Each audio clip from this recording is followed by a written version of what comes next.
चलिए कल के क्लास से ही आगे कंटिन्यू करेंगे। कल आप लोगों ने रोल्स थ्योरम और एलएमवीटी दोनों के मैंने आपको कंसेप्ट्स एक्सप्लेन करे।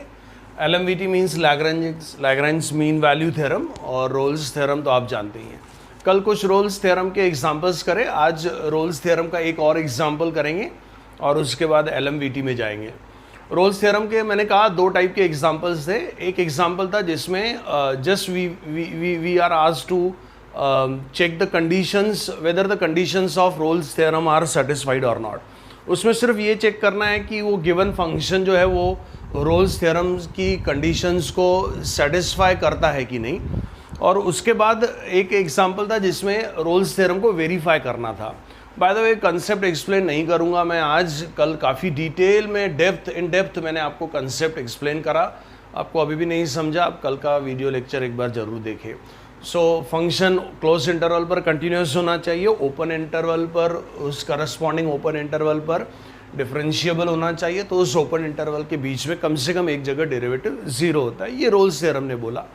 एलएमवीटी एक्सप्लेन करा है, फिर भी एग्जाम्पल में थोड़ा सा मैं रिवाइज कर दूंगा। बाय द वे स्टार्ट करते हैं रोल्स थ्योरम के एग्जाम्पल से। सो पेन पेपर उठाइए और एग्जाम्पल लिखिए। वेरीफाई रोल्स थ्योरम, ये एग्जाम्पल बहुत इम्पॉर्टेंट है, बहुत सारे बोर्ड एग्जाम्स में आ चुका है।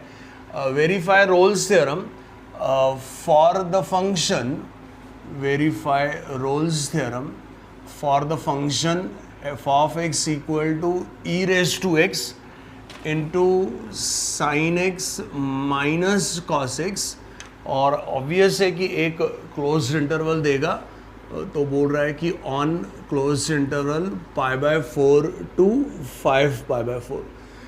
कल के लेक्चर में डिस्कस करा कि रोल्स थ्योरम हो चाहे एलएमवीटी हो, आपको वो एक क्लोज्ड इंटरवल के दो ही चीज़ें देगा। आपको एक फंक्शन देगा और आपको क्या देगा, एक क्लोज इंटरवल देगा। जैसे कि इस क्लोज्ड इंटरवल पर रोल्स थ्योरम वेरीफाई करना है, तो सबसे पहले तो इस क्लोज इंटरवल पर जैसे x इक्वल टू π/4 से x इक्वल टू 5π/4 तक, इस क्लोज इंटरवल पर फंक्शन हर जगह कंटिन्यूस होना चाहिए, पहली कंडीशन। दूसरी कंडीशन, इस क्लोज इंटरवल का जो करस्पॉन्डिंग ओपन इंटरवल है, मीन्स a और b के बीच में, a और b के बीच में मतलब π/4 और 5π/4 के बीच में हर जगह वो डिफरेंशिएबल होना चाहिए। और थर्ड कंडीशन की π/4 और 5π/4 पर मतलब a और b पर दोनों पर फंक्शन की वैल्यूज़ क्या होनी चाहिए, सेम होनी चाहिए। f ऑफ a और f ऑफ b सेम होना चाहिए। जैसे यहाँ डायग्राम में तो नहीं दिख रहा, जैसे एक ऐसा बनाता हूँ, सेम होना चाहिए। तो उससे क्या बोला, अगर a से b तक हर जगह कंटिन्यूस है, a और b के बीच में हर जगह डिफरेंशिएबल है, तो a और b के बीच में कम से कम एक जगह पर डेरिवेटिव क्या होगा, ज़ीरो होगा। क्यों होगा एक जगह कम से कम डेरिवेटिव ज़ीरो, उसका जस्टिफिकेशन कल के लेक्चर में मैंने दिया। आओ चलो इस एग्जांपल का मेथड समझते हैं और लिखते भी है। सबसे पहले तो सॉल्यूशन कैसे लिखेंगे, फंक्शन के बारे में है तो पहले फंक्शन लिखते हैं as f of x equal to e raised to x into sine x minus cos x. ये आपका फंक्शन दिया हुआ है। सबसे पहली कंडीशन की इस क्लोज इंटरवल पर कंटिन्यूस होना चाहिए। अब कंटिन्यूटी चैप्टर हम लोगों ने पढ़ा है। अब कंटिन्यूटी एट अ पॉइंट नहीं है, एक पॉइंट पर होता तो अपन left hand side right hand side पंडित जी वगैरह जो आपको पता है वैसा करते हैं। यहाँ पर किसके लिए चेक करना है, एक क्लोज्ड इंटरवल पर। और इंटरवल्स पर कंटिन्यूटी कैसे डिस्कस की जाती है, वो जिस फंक्शन की कंटिन्यूटी डिस्कस करनी है उसके बिहेवियर से पता करते हैं। कैसे पता करते हैं, जैसे कि आप जानते हैं कि e रेज़ टू x ये कभी भी नॉट डिफाइन नहीं होता, ये सारे रियल नंबर्स के लिए कुछ ना कुछ एग्जिस्टिंग आंसर देगा e रेज़ टू x। वैसे ही sin x और cos x ये दोनों भी ऐसे फंक्शंस हैं, यही एक्चुअली अकेले दो ट्रिग्नोमेट्रिक रेशियोज है जो सारे रियल नंबर्स के लिए डिफाइन होते हैं। और वैसे तो हमको सारे रियल नंबर्स के लिए डिस्कस भी नहीं करना है, किसके लिए डिस्कस करना है, π/4 से 5π/4 तक। मीन्स अगर डिग्रीज में बोला जाए तो 45 डिग्री से 225 डिग्रीज तक का क्लोज इंटरवल दिया हुआ है। तो मैंने कहा ये तीनों functions e raise to x, sin x और cos x, ये तीनों हमेशा सबके लिए डिफाइन होते हैं। इसीलिए हम इनको बोलते हैं कि इनके डोमेन क्या है, सेट ऑफ रियल नंबर्स है। जब e raise to x sine x और कॉस एक्स तीनों सब जगह डिफाइन होते हैं, तो इस क्लोज इंटरवल के लिए डिफाइन ही होंगे। और ऑब्वियस है कि sign x minus cos x भी डिफाइन होगा। नॉट डिफाइन कब होगा? जब वो उसकी कोई एग्जिस्टिंग वैल्यू आएगी नहीं। तो सोचो π/4 से 5π/4 तक आप कोई भी x की वैल्यू मन में सोचो या सारी वैल्यूज के बारे में सोचा जाए तो साइन एक्स भी डिफाइन होगा, कॉस एक्स भी डिफाइन होगा, sign x minus cos x भी डिफाइन होगा, e⁻x भी डिफाइन होगा। हेंस द गिवन फंक्शन क्या है? कंटिन्यूअस है ओवर द क्लोज इंटरवल। तो कैसे लिखेंगे? We know that what we know that e⁻x, sin x and cos x तीनों are always defined। या ऐसा लिख सकते हैं कि इनका डोमेन क्या होता है? सारे सेट ऑफ रियल नंबर्स होते हैं। या are always defined for what? Defined for all x belongs to r। ये सबके लिए डिफाइन होते हैं। जब सबके लिए डिफाइन होते हैं तो इनका ये कॉम्बिनेशन भी गिवन क्लोज इंटरवल पर डिफाइन होगा और कंटिन्यूस होगा। Therefore given function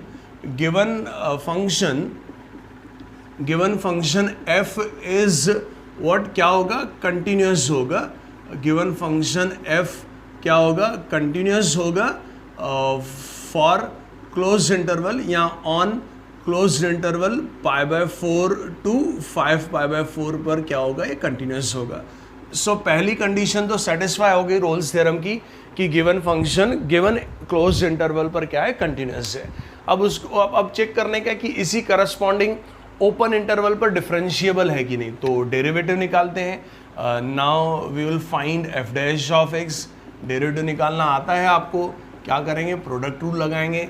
first function e⁻x into derivative of second, sine x minus cos x का डेरिवेटिव, साइन एक्स का derivative cos x minus cos x का डेरिवेटिव क्या होगा? कॉस एक्स का डेरिवेटिव माइनस साइन एक्स होगा। तो ये हो जाएगा प्लस साइन एक्स। और so first function into derivative of second plus second function that is sine x minus cos x into derivative of first e⁻x का derivative e⁻x ही होता है। इसको सिंप्लीफाई किया, आप देखें e⁻x कॉमन निकालते हैं, क्या मिलेगा? cos x plus sign x minus cos x minus cos x cancel. Final answer आप देखिए 2 into e⁻x into sine x. ये टू साइन एक्स का 2 इधर रखा, तो ये आ गया इस गिवन फंक्शन का डेरिवेटिव। अब आप देखो डेरिवेटिव डिफाइन होगा कि नहीं। e⁻x फिर से हर जगह डिफाइन होता है, 2 तो डिफाइंड वैल्यू ही है, साइन एक्स भी हर जगह डिफाइन होता है। तो इससे ये प्रूव होता है कि ये गिवन फंक्शन का डेरिवेटिव भी हर जगह डिफाइन होगा। एक्चुअली तो हर जगह डिफाइन होगा, लेकिन अपने को कितना सिर्फ प्रूव करना है? वो करस्पॉन्डिंग ओपन इंटरवल के लिए। क्यों करना है उसका रीजन मैंने कल के लेक्चर में आपको समझाया। तो लिखेंगे this shows f of x is differentiable. f of x is differentiable on open interval π/4 to 5π/4। ये दूसरी कंडीशन भी सेटिस्फाई होगी। थर्ड कंडीशन रोल्स थ्योरम की थर्ड कंडीशन क्या है कि जिस क्लोज इंटरवल पर आप रोल्स थ्योरम चेक करना चाहते हैं उसकी जो एक्सट्रीमिटीज है मींस π/4 और 5π/4, इन दोनों x की वैल्यूज पर फंक्शन की वैल्यूज क्या आनी चाहिए? सेम आनी चाहिए, तो ये कंडीशन सेटिस्फाई होगी। तो चलो चेक करते हैं। क्या कंसीडर करते हैं व्हाट? f ऑफ π/4 निकालते हैं। f ऑफ x दिया हुआ है, क्या होगा? This is e⁻π/4 into sine π/4 minus cos π/4। तो sine π/4 minus cos π/4। I hope आपको पता है साइन π/4 1/√2, cos π/4 भी 1/√2। So this is e⁻π/4 into 0. So what we got f of π/4 आया 0। इसको इक्वेशन छोटू 1 देते हैं। अब अगर f of 5π/4 भी 0 आ गया तो रोल्स थ्योरम की कंडीशंस सेटिस्फाई हो गई। तो क्या करेंगे? अब अपन लोग फाइंड करते हैं f of π/4 which is e⁻5π/4 into sin 5π/4 minus cos 5π/4। By the way आपको नहीं समझ रहा, अगर वैसे तो समझना चाहिए, 12th में है आप, अगर डिग्रीज में सोचे तो 5π/4 कितना होता है 225 डिग्री। 225 डिग्री का क्वाड्रेंट कौन सा है, ऐड शुगर 2, थर्ड क्वाड्रेंट है। थर्ड क्वाड्रेंट में only tan is positive, sine और कॉस दोनों निगेटिव होते हैं। और वैसे इतना एक्सप्लेन भी नहीं करना चाहिए, जमाना जेई का है, मैं इसको एक्सप्लेन नहीं करना चाहिए कि साइन 5π/4 क्या होता है, -1/√2 होता है, और कॉस 5π/4 भी -1/√2 होता है। कुछ लोग हैं, कुछ बुक्स में, कुछ टीचर्स में इसको भी पाए वाले और मतलब कंपाउंड एंगल्स के जो उसका कोई ज़रूरत नहीं है यार, जेई का ज़माना है। ओके 225 डिग्री के ट्रिग्नोमेट्रिक रेशियोज आपको पता होना चाहिए। सो कुल मिला के this is e⁵ same numbers का डिफरेंस 0।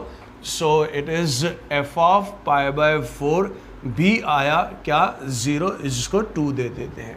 सो आप देखें 1 में f(π/4) है और क्या 2 में f(5π/4) है। तो फ्रॉम इक्वेशंस 1 एंड 2 क्या आ रहा है, f(π/4) is equal to f(5π/4) आ रहा है, इसको देते हैं इक्वेशन 3। इक्वेशन 1 में शो हो रहा है कि given function given closed interval पर कंटिन्यूअस है। इक्वेशन 2 में आया कि given function corresponding open interval पर डिफरेंशिएबल है, और इक्वेशन 3 में आया कि वो क्लोज इंटरवल की एक्सट्रीमिटीज पर क्या है, फंक्शन की वैल्यूज सेम है। दिस शोज कि all the conditions of Rolle's theorem are satisfied. 2 type के मैंने कहा क्वेश्चन है, अगर सिर्फ ये बोल रहा है कि check whether the conditions of Rolle's theorem are satisfied और नॉट, तो आप बस इतना ही करें, लेकिन वेरीफाई करना है। वेरीफाई कैसे होगा, रोल्स थ्योरम ने बोला कि ए से बी तक कंटिन्यूअस है, अगर ए और बी के बीच में हर जगह डिफरेंशिएबल है अगर, और ए और बी पर फंक्शन की वैल्यू सेम है अगर, एफ ऑफ ए और एफ ऑफ बी सेम है, तो ए और बी के बीच में कम से कम एक जगह डेरिवेटिव क्या होगा, 0 होगा। क्यों होता है वो मैंने आपको एक्सप्लेन करा कल के लेक्चर में। आपको लिखना है तो प्लीज़ लिखिए, 2 मिनट पॉज देता हूँ। ओके, फिर आगे कंप्लीट नहीं हुआ है, वेरीफाई करेंगे, शो करेंगे। आप प्लीज़ लिखिए, स्क्रीन छोड़ता हूँ मैं थोड़ी देर के लिए। चलिए आगे बढ़ते हैं। सो क्या हुआ, ये रोल्स थ्योरम की कंडीशंस सेटिस्फाई हो गई, तो लिखेंगे कैसे, लिखना इंपॉर्टेंट है। सब्जेक्टिव एग्जाम में आपको आपका प्रेजेंटेशन आपको मार्क्स देगा, कैसे देखेंगे, तो लिखेंगे therefore from equations 1, 2 and 3, equation 1, 2, 3 से क्या पता चला, given function satisfies what, all the conditions of what Rolle's theorem।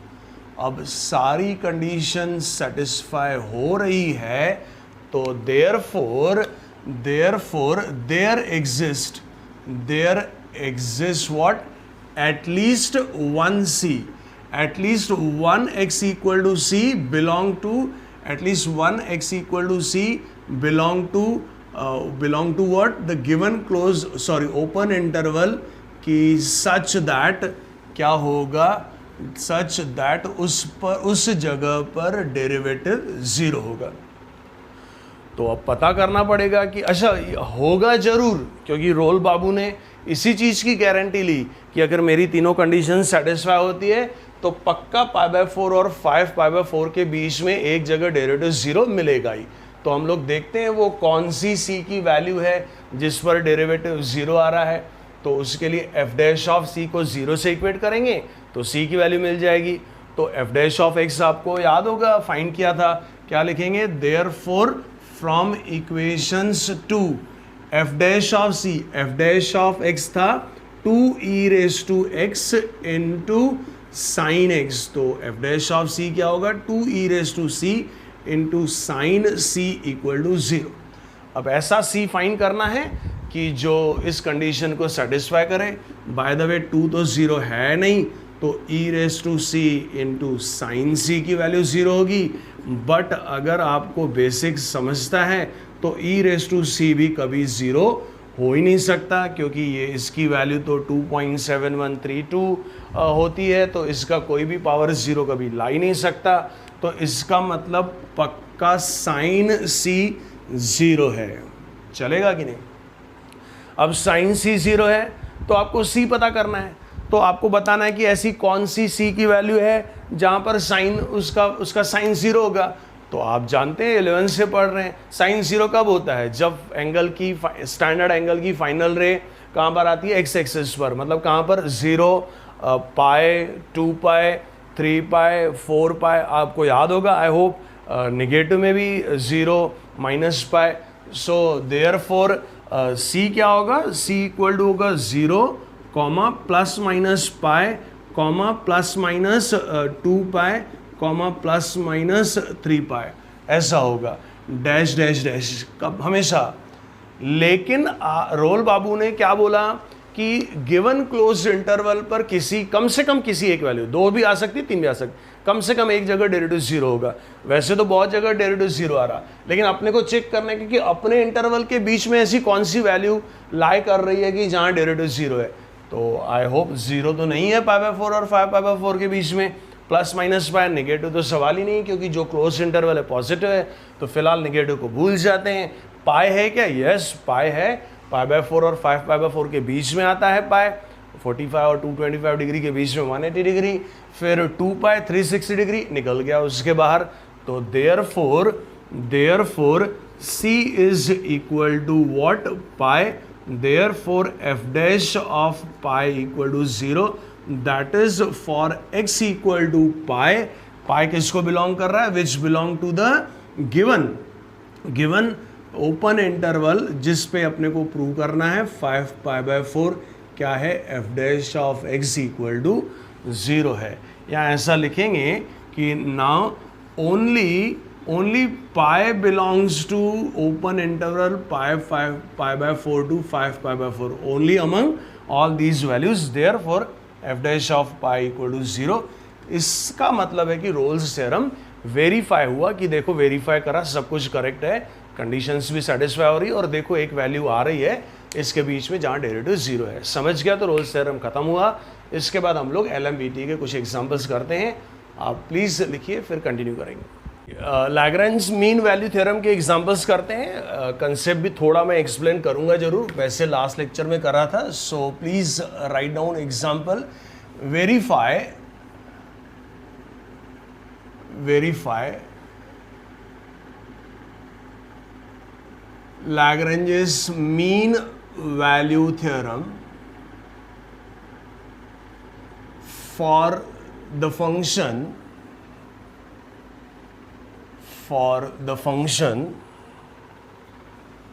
f of x is equal to square root of x plus 4 on the closed interval 0 to 5। ये n नहीं है, लाग्रेंजेस है। चलिए देखते हैं। LMVT वेरीफाई करना है। LMVT ने क्या बोला कि गिवन फंक्शन अगर किसी क्लोज्ड इंटरवल पर x इक्वल टू a से लेके x इक्वल टू b तक अगर हर जगह कंटिन्यूस है, जैसा कि आपको दिखा यहाँ पर हर जगह a से b तक कंटिन्यूस, उसके बाद अगर a और b के बीच में हर जगह डिफरेंशिएबल है, दूसरी कंडीशन, बस ये 2 कंडीशन बोल के ही लैग्रेंज निकल गया कि a से b तक हर जगह कंटिन्यूस होना चाहिए और a और b के बीच में हर जगह डिफरेंशिएबल होना चाहिए। उससे कहा अगर ऐसा है तो उसने कहा इस a और b के बीच में कम से कम एक जगह पर डेरिवेटिव जो है फंक्शन का वो क्या होगा, इस ए बी सेगमेंट जो है इसके स्लोप के same. I hope f of b minus F of a upon B minus a के सेम होता है f dash of c for at least 1 c between a and b. भाई समझा तो बहुत अच्छी बात है, नहीं समझा तो प्लीज़ आप लास्ट लेक्चर फिर से देखें। मैंने बहुत 15-20 मिनट से ज़्यादा स्पेंड करके सिर्फ LMVT एक्सप्लेन करा था। बाय द वे आगे बढ़ते हैं। वैसे इसमें रोल्स थ्योरम से, रोल बाबू से एक कंडीशन कम है। रोल बाबू ने बोला कि ए और बी पर फंक्शन की वैल्यू सेम होनी चाहिए, एफ ऑफ ए और एफ ऑफ बी। यहाँ वैसा नहीं है, अलग ही रहा तो अच्छा है। तो क्या करेंगे, फंक्शन लिखते हैं as F of X equal to root X plus 4, इसको इक्वेशन 1 देते हैं।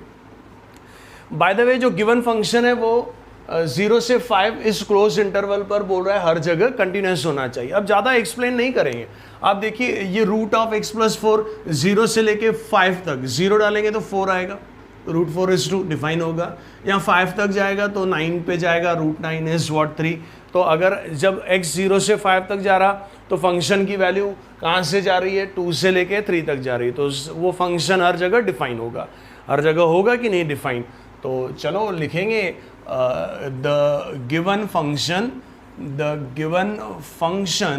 Is continuous. कहाँ पर कंटिन्यूस है, on what, on the closed interval 0 to 5। अब क्या होना चाहिए, ओपन इंटरवल पर डिफरेंशिएबल होना चाहिए। तो डेरिवेटिव निकाल लेते हैं। डेरिवेटिव निकालेंगे, F dash of X equal to क्या होगा, रूट एक्स का derivative 1/2 root X into D by D X of X plus 4। I hope आप जानते हैं एक्स प्लस 4 का डेरिवेटिव 1 होता है, ये भी डेरिवेटिव में पढ़ चुके हैं। तो ये आ गया आपका डेरिवेटिव। अब डेरिवेटिव क्या होना चाहिए, हर जगह पर डिफाइन होना चाहिए। कहाँ हर जगह पर, ओपन इंटरवल 0 से 5 के पर। तो आप देखो क्या ये कहीं नॉट डिफाइन होगा क्या, ये नॉट डिफाइन कब होगा, ये एक्सप्रेशन जब डिनोमिनेटर में 0 आ गया। डिनोमिनेटर में 0 आ ही नहीं सकता, कभी नहीं आ सकता, नेवर नेवर नेवर। ओके, क्योंकि अच्छा अब never never never X equal to -4 है तो नेवर नेवर थोड़ी, वो तो आ जाएगा ना, एक्स इक्वल टू -4 के लिए आएगा। लेकिन -4 तो इसको बिलोंग ही नहीं करता ना, हमको कहाँ 0 से 5 पर ओपन इंटरवल के लिए चेक करना है, तो उसके लिए तो कभी भी नॉट डिफाइन होगा। तो क्या लिखेंगे, therefore F of X is differentiable for all X belongs to open interval 0 to 5। Open interval पर वो हर जगह डिफरेंशिएबल भी होगा। अब तीसरी कंडीशन रोल्स थ्योरम में क्या थी, एफ ऑफ ए और एफ ऑफ बी सेम होना चाहिए। यहाँ चेक करने की जरूरत नहीं, यहाँ अलग अलग रहेगा, अलग अलग रहा नहीं भी रहा उससे कोई फर्क नहीं पड़ता। अब एलएमवीटी लैग्रेंज ने क्या बोला कि अगर ये दो कंडीशन सेटिस्फाई होती है तो कम से कम ए और बी के बीच में कम से कम एक जगह पर डेरिवेटिव क्या होगा, वो f of b minus F of a upon B minus a, वो क्यों होता है वो भी मैंने बताया, उसके इक्वल होगा। तो क्या लिखेंगे, क्या लिखेंगे, therefore there exist at least one x equal to c belongs to what, open interval 0 to 5 such that f dash of c equal to क्या होगा, f of b minus f of a upon b minus a होगा। ये general formula है। हमारे case में b और a की value क्या है, वेयर a इक्वल टू 0 है और b इज इक्वल टू है अपना 5। तो उसने कहा कम से कम एक जगह पर डेरिवेटिव इसके सेम होगा। क्यों होगा, वो हो चुकी बात। तो क्या करते हैं, f ऑफ a और f ऑफ b निकालते हैं। Now f of a is equal to, f of x है अपने पास root of x plus 4, f of a बोले तो f ऑफ 0 बोले तो रूट 0 प्लस 4 बोले तो root 4। This shows f of a is equal to 2, इसको छोटू 1 दे देते हैं। एंड f ऑफ b बोले तो f ऑफ 5 बोले तो रूट ऑफ 5 प्लस 4 बोले तो root 9। Therefore f of b हुआ 3। तो अब क्या करेंगे इसको, therefore f dash of c, तो c तो है आपके पास, c नहीं, आपके पास डेरिवेटिव तो है। तो डेरिवेटिव क्या होगा, therefore 1/2 root of x plus 4।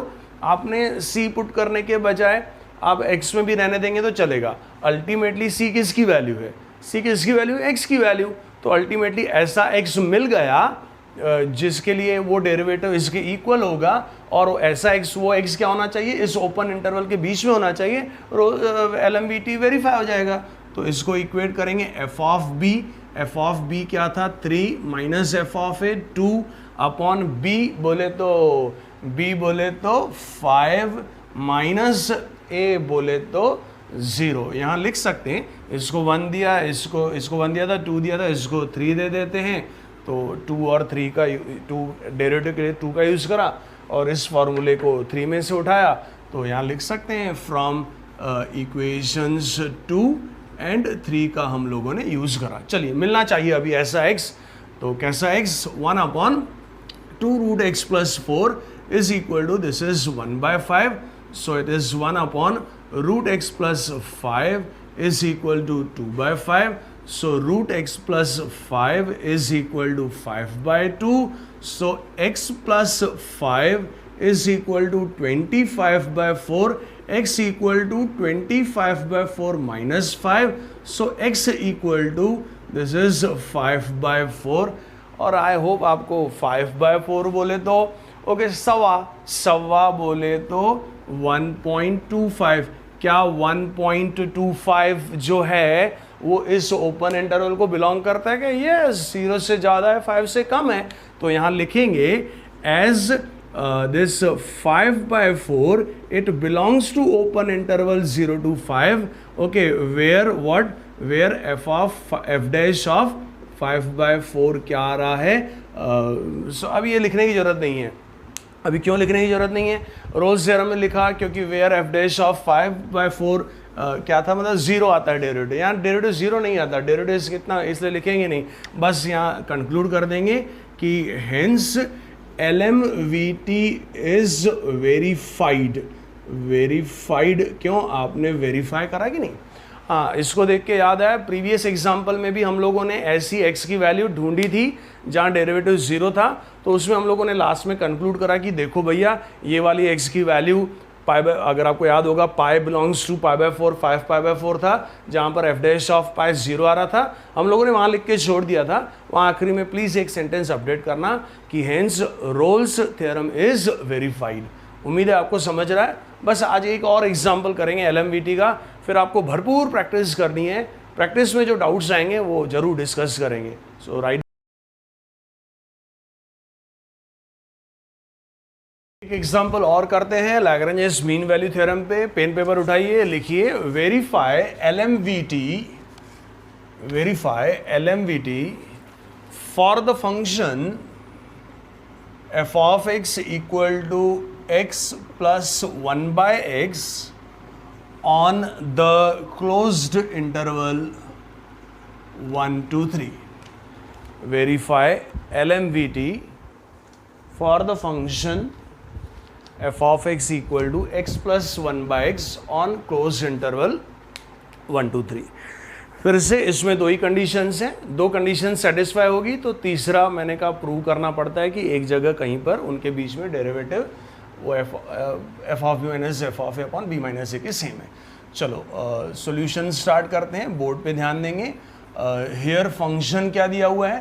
Function we are given x plus 1/x, इसको इक्वेशन 1 दे देते हैं। सबसे पहले ये जस्टिफाई करना है कि ये क्लोज इंटरवल पर कंटिन्यूस है, या देख लेते हैं कि नहीं है। क्या कंटिन्यूस कब होगा? जब ये डिफाइन होगा। मतलब कहाँ नॉट डिफाइन होगा? आप सोचिए, ये x तो हर जगह डिफाइन होगा। 1/x कहाँ नॉट डिफाइन होगा? जब x 0 होगा। तो x 0 होगा तो ये नॉट डिफाइन होगा, अदरवाइज हर जगह डिफाइन होगा और कंटिन्यूस होगा। लेकिन अपने को कौन से इंटरवल के लिए चेक करना है? क्लोज इंटरवल 1 to 3 के लिए। तो 1 to 3 के बीच में तो 0 नहीं आता। आई होप ये अपने को पता है।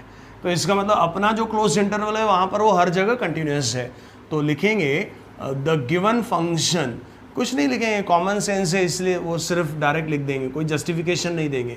The given function f is continuous, the given function given function f is continuous on close interval 1 to 3। लो भाई, क्लोज इंटरवल पर कंटिन्यूस आ गया। अब ओपन इंटरवल पर क्या होना चाहिए? डिफरेंशिएबल होना चाहिए। तो डेरिवेटिव निकालना पड़ेगा। एफ डैश ऑफ एक्स निकालते हैं। एक्स का डेरिवेटिव 1 होता है, बाय द वे 1/x का डेरिवेटिव -1 अपॉन एक्स स्क्वायर होता है। ये आपका आ गया डेरिवेटिव। तो अब ये डेरिवेटिव भी कहाँ नॉट डिफाइन होगा? जब x 0 होगा। लेकिन x 0 अपने केस में है नहीं, इवन क्लोज क्या ओपन इंटरवल में भी नहीं है, 1 और 3 के बीच में भी नहीं आता। तो therefore this function what f, यहाँ f ऑफ x जिसका डेरिवेटिव f इज डिफरेंशिएबल है कहाँ पर,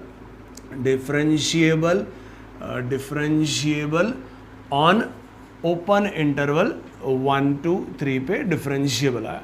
रोल्स थ्योरम होता तो हम लोग f(1) और f(3) भी सेम आना चाहिए, यहाँ सेम नहीं भी है तो चलेगा, लेकिन फिर भी निकालना तो पड़ता है क्योंकि सेम नहीं है तो LMVT चलेगा, तो वो स्लोप वो जो f of b minus F of a upon B minus a से इक्वेट करने के लिए वो f ऑफ बी और f ऑफ ए की ज़रूरत तो पड़ेगी। तो थोड़ा सा मेथड लिखने का बदल देता हूँ, यहाँ अज्यूम करते हैं let a is equal to 1 and b is equal to what 3, a 1 है और b 3 है, तो क्या करेंगे हम लोग f ऑफ a और f ऑफ b निकालते हैं। f ऑफ a क्या होगा, मतलब f ऑफ 1 क्या होगा, this is 1 plus 1/1, therefore f of 1 आ गया 2, आप इसको छोटू 1 दे दें। ऑल्सो क्या करेंगे, f ऑफ b निकालते हैं, f ऑफ b बोले तो f ऑफ 3 बोले तो 3 plus 1/3, so 3 plus 1/3 it is 10/3, इसको 2 दे देते हैं। आप देखें f ऑफ ए और f ऑफ बी सेम नहीं है, सेम होते तो ये किस में चले जाता, रोल्स थ्योरम में चले जाता और एक डेरिवेटिव a और b के बीच में 0 के इक्वल होता, लेकिन यहाँ सेम नहीं है तो कम से कम a और b के बीच में एक जगह कहीं ना कहीं डेरिवेटिव क्या होगा, f of b minus F of a upon B minus a के इक्वल होगा। तो अपन अज्यूम करते हैं ना let C belongs to a open interval AB, that is C belongs to open interval 0 to 3, okay sorry 0 to 3 नहीं 1 to 3 such derivative होगा ही, ये लोग गारंटी लेते हैं कि कम से कम एक जगह डेरिवेटिव 0 होगा, so such that will assume let f dash sorry 0 नहीं 0 कहाँ, रोल्स थ्योरम में एफ डैश ऑफ C क्या होगा, f of B minus F of a upon B minus a. Previous example में एफ डैश ऑफ एक्स लिया था या F dash of सी लिया, उससे कोई फर्क नहीं पड़ता, अल्टीमेटली वो एक्स की वैल्यू ही है। तो चलते हैं, therefore f dash of x है आपके पास, तो एफ डैश ऑफ सी क्या होगा, 1 minus 1 upon C square. Previous example में सिर्फ एक्स में लिखा था, तो equal to F of B. F of B क्या है, it is 10/3 minus F of A that is 2 upon B minus A that is 3 minus, so 1 minus 1 by c square is equal to, this is 3 2s are 6, this is 4/3 upon 2, simplify करेंगे 1 minus 1 by c square is equal to 4/3 into 1/2, 2 2s are cancel, आप direct लिख सकते हैं 1 by c square equal to 1 minus 2/3, therefore 1 by c square is equal to, this is 1/3, c square is equal to 3, c equal to plus minus √3, सिर्फ √3 ना लिखें क्योंकि minus √3 का भी स्क्वायर 3 होता है। c की 2 वैल्यूज़ मिली है, उसने गारंटी ली कि गिवन जो क्लोज इंटरवल है उसके करस्पॉन्डिंग ओपन इंटरवल पर कम से कम एक जगह पर क्या होगा, डेरिवेटिव इसके सेम होगा। 2 जगह भी चलेगी, लेकिन अपनी वैल्यूज़ कौन सी आई है, एक √3 माइनस √3, तो माइनस √3 तो निगेटिव वैल्यू है, तो इस ओपन इंटरवल को तो बिलोंग नहीं करता, तो इसीलिए हम लोग क्या करेंगे, माइनस √3 को रिजेक्ट करेंगे। तो कैसा लिखेंगे, ना minus √3 does not belong to open interval 1/3, therefore c is equal to √3, okay, hence क्या हुआ, हेंस LMVT इज वेरीफाइड कि कहाँ पर, √3 पर डेरिवेटिव इसके इक्वल हो गया।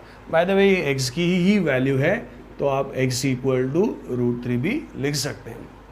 देखो भाई, जहाँ तक कंसेप्ट की बात है तो रोल्स थ्योरम और LMVT दोनों अच्छे से एक्सप्लेन करे हैं। प्रैक्टिस के लिए कुछ एग्जांपल्स करें। हाँ, ये ज़रूर है कि आप प्रैक्टिस करिए, जो भी डाउट्स आएंगे वो आप मेरे से पूछिए, और उसके अलावा आप अगर बोलेंगे तो मैं एक लेक्चर और ले सकता हूँ आपके डाउट्स का कवर करके, लेकिन वो मैं आपसे डायरेक्ट भी आपको एक्सप्लेन कर सकता हूँ, उसका वीडियो बनाने की ज़रूरत नहीं है। सो प्लीज़ प्रैक्टिस करिए, रोज़ की बात, जो घर पे पढ़ेगा, रिवाइज करेगा, प्रैक्टिस करेगा, वही आगे बढ़ेगा। आज का क्लास यहीं ख़त्म करेंगे। थैंक यू, धन्यवाद, शुक्रिया। अगले लेक्चर में मिलेंगे। प्लीज़ घरों में पढ़िए सर, आपका ही भला होगा। Thank you.